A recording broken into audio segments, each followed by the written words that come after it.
Welcome back guys. So there is one question a lot of people often ask me, whether to purchase a high-end phone or Steam Deck for gaming. Now I'll be honest with you, there is no direct answer to this question. The answer will vary from person to person. I can only give you my own opinion on this topic and it may conflict with your interests. Don't take it personally. Steam Deck is a handheld PC based on x86 platform, comes with Linux based SteamOS and has official support for Windows. In this video, I'll be comparing its features with a high-end Android phone. So let's start with the quality of games available on both of the platforms. On Google Play, there is barely any good quality AAA game available. Play Store is dominated by free-to-play MOBA and gacha games. Some of the high-quality Play Store games that I enjoyed playing were actually ports of PC and console games. These games have very limited compatibility. They don't work on every Android device. For example, games like Alien Isolation, XCOM Part 2, etc. etc.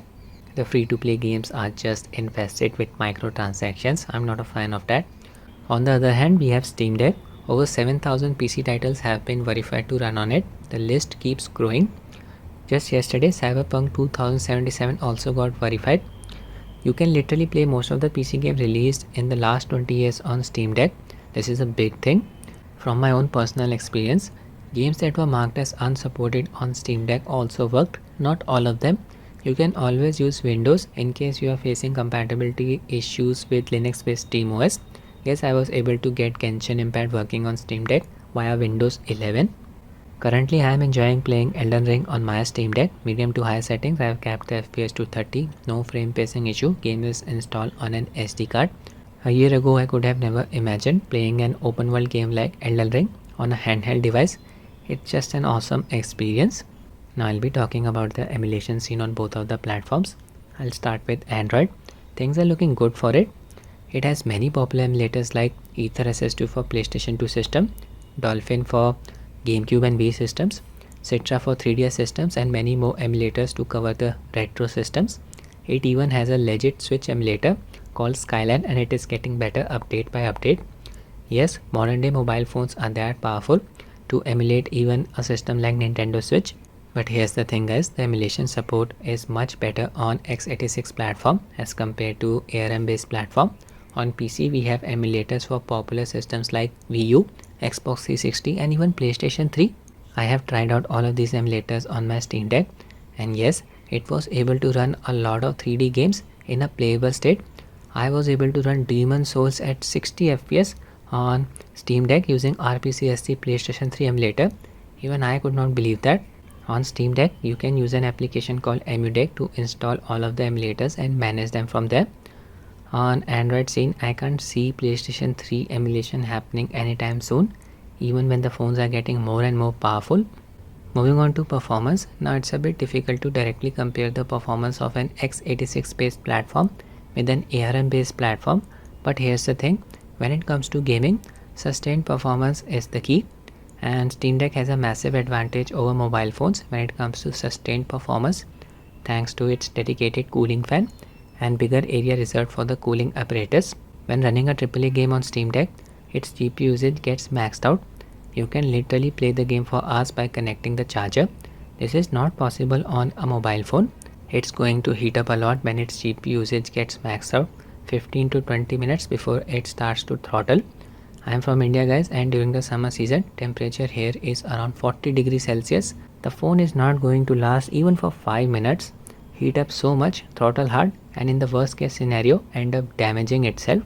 A mobile phone's processor comes with both software and hardware safety measures in order to reduce the temperatures. The thing is, other small components on the motherboard are prone to damage. You may have experienced this on your older mobile phones, certain components not working. The in-display fingerprint sensor can get damaged due to overheating. Same thing for the camera modules. Just a few days ago, I was downloading Genshin Impact on my ROG Phone 5s. Ambient temperature was around 28 degrees Celsius. The phone heated up so much just after downloading the game. Size was around 10 GB. I literally have to download games having a size of more than 100 GB on Steam Deck. I can't imagine my device heating up just by downloading some games. I wonder what would happen when I actually play them. Moving on to the display, yes it is true, even a modern day mid-range mobile phone has a better display than Steam Deck. Deck's display extends 7 inches diagonally 800p resolution, supports up to 60Hz refresh rate. There is nothing special about this IPS panel. Also has some slight screen bleeding issue. Colors are decent. You can tweak the color profile as well. It's not a bad panel, but it's not good as well. For consuming media, I also use my mobile phones. But there's one thing that I would like to mention. The speakers of SteamDeck are just amazing. Positional audio works very nicely. You can make out the direction from where the footsteps of your enemy are coming. The audio is loud and clear even at full volume. This is usually not the case for most of the mobile phones.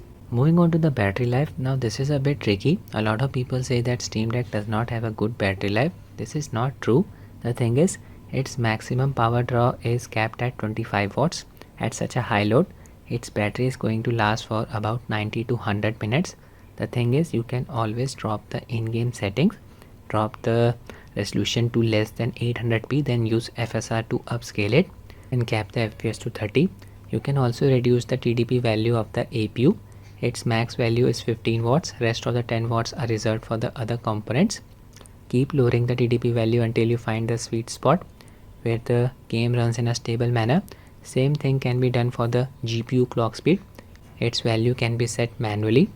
I lowered the GPU clock speed when running some emulators. Emulation in general is more demanding on the CPU than the GPU. With these tweaks applied, you should be easily getting 3 to 4 hours of playtime even in AAA games. Indie games can run up to 5 to 7 hours. Now SteamDeck supports pass-through charging. Its charging is capped at 45 watts. Connecting a 100 watts charger is not going to charge it any faster. When you plug in a charger to SteamDeck, charger completely powers up the system. 25 watts of power is reserved for this. The rest of the 20 watts of power is used for slowly charging the battery. Nowadays, modern day phones support up to 100 watts of fast charging. I've even seen a phone supporting up to 240 watts of fast charging. So in this department, phones do have a big lead over SteamDeck. Deck can take up to 2 hours to completely charge the battery. But here's the thing guys, fast charging is not very healthy for your device's battery. For the longevity of a device's battery, it is recommended to charge it slow. 30 or 45 watts of power is ideal. A device like SteamDeck is not meant to be replaced within a year or two, unlike mobile phones. It's unfortunate that most of the mobile phones don't support pass-through charging. When you connect a charger to the phone while you are gaming, it will only charge the battery. It won't be able to power up the phone. Game will still be drawing current from the battery. This will put a lot of stress on it, will result in overheating. Just remember one thing, heat is detrimental to a battery's health. In the end, I'd say go with a SteamDeck when it comes to gaming. But phones do offer better utility. It does not mean we have to spend a lot of money on them. SteamDeck costs around $399 US.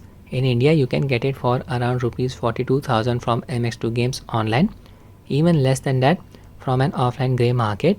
SteamDeck offers really good value for money. In India, the cheapest phone with Snapdragon 8 Gen 2 processor sells for around rupees 56,000, roughly $680 US. In the end, it's your money. Spend on whatever device you like. I'll end the video here guys. I hope you found it useful. Thanks for watching and have a nice day.